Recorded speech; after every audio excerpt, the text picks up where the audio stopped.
What's going on, everyone? It's your boy, the Blue Meeple, here with another episode of the Blue Top 2. This is a monthly segment where I consider all the games that I played in the previous month and pick the two that I enjoy playing the most. If this is your first time to the channel, welcome. Thank you for stopping by. We are trying to grow the channel and make sure we're getting you out content that you like and content that you want to see. So please feel free, leave a comment below, tell me what you think. Go ahead and smash that like button. I think it's on this side. It might be on that side. So if you look over here and there's no like button, go on that side, smash that like button. It'll certainly help us grow the channel and get our content out there for you. So last month was an interesting one. I played a bunch of games, played a couple of new games, went back to a couple of classics, found a good deal on a game actually that made the top two this month. Most importantly, I was playing the game of life, like in real life. I was playing the game of life, but like a real life version of the game in life. It's like it was life. But, all right, so I got married. Yay. So it was a little hectic toward the end of the month, but I did manage to get in a bunch of games. So with that being said, let's get into it. So the first game I want to talk about is a tile placement game that I actually had played a while back, when it was like kind of first coming around about 3 years ago. One of the people that was marketing the game and kind of traveling around to different game stores and such happened to stop by in Austin, and I played a game of it there. It was a little bit different than its current iteration, but definitely a fun game, tile placement strategy game, and that is Latice. It's Latice Hawaii. Initially, when I played this, it was just Latice. Now all I really see is the Hawaii version, but I did get a good deal on this. I got it brand new for $20, but you can go ahead and find this on Amazon. You can get this, I think, at your local game stores. I got it at half price books, but definitely a fun game. So I'm going to tell you a little bit about it. So in Latice, players are going to be getting a bunch of face-down tiles, and depending how many you get is dependent upon how many players there are in the game.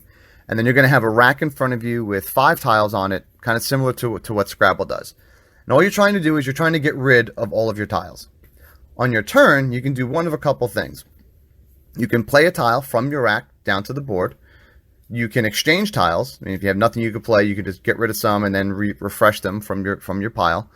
Or you can pass. When you're playing a tile down to the board, you have to place it adjacent to another tile that matches either the symbol or the color of the tile that you're placing. Where this gets interesting is if you can place it next to a number of other tiles. If you could place it adjacent to 2 tiles that match a color symbol, you're going to get something called a half stone. It's like one of those blue gems. If you can get it next to 3 matching, you're going to get a sunstone, which is one of the larger yellow ones. And if you could somehow surround it and place it next to 4, you're going to get 2 sunstones. And this is where the strategy of the game gets interesting, because there are a couple of free actions you can take. One of them is to spend either 1 sunstone or 2 half stones to take another action, place another tile. So you can start kind of creating like these big combos and these big chains by getting gems and then trading them in, then playing more tiles and then getting more gems. There's certain spaces on the board that will just give you a sunstone for placing there. And there are also these wind tiles that let you shift tiles around the board 1 space, and you're allowed to break placing rules by using those tiles. So that can help to open up some extra areas that you can go to help you get those gems and be able to start creating those really big combos. So overall, the game is really easy to play, but there's a lot of strategy that you can employ by doing things like that. So that, my friends, is Latice. Really fun game. As you can see, it is one of those games where the depth to complexity ratio is really not that high. Like, it's super easy to play, but when you start like trying to figure out these combos and trying to chain these things together and looking at the board and thinking, okay, if I move this one here, so it gets really fun. It is a very, very fun game, and I enjoy it every time that I play it. And I will say, it is very satisfying when you pull off like a chain of events or like a combo that lets you empty out your entire rack. It is very satisfying. So that's Latice. Go check it out. The next game on the Blue Top 2 is a bit of an older one. It's classic, I guess you can call it, but still fun, and I still enjoyed every time I play, especially with the expansion since that had come out, and that is Jamaica with the Crew expansion.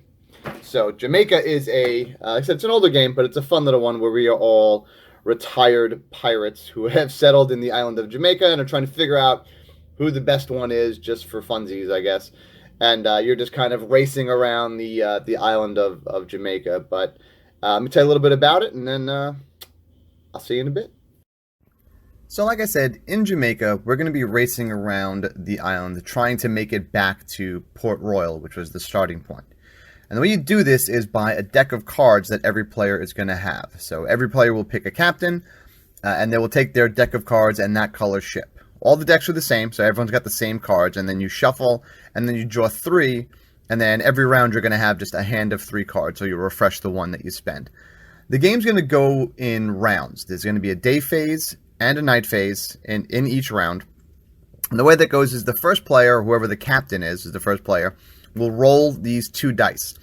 And then they're going to pick 1 die to put on the day side, 1 die to put on the night side, and then all the players are going to pick a card, place it face down, and then it's going to be a simultaneous reveal, 1, 2, 3, flip. And then in player order, you're going to do the day phase of the card, and then the night phase of the card, and the strength of those actions are going to be based on where the dice are and what the dice are. So cards will let you do things like move, and they can let you move forward or backwards. And sometimes moving backwards is not always bad, depending on where you want to land.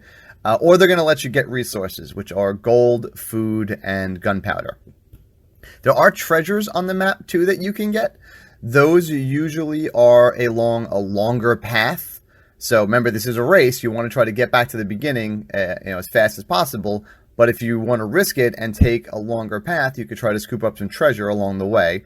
But just be careful, because not all of them are good. Some of them are actually cursed items, which will be negative points. Depending on where you land as you go around the island, you'll have to pay resources, usually either gold or food.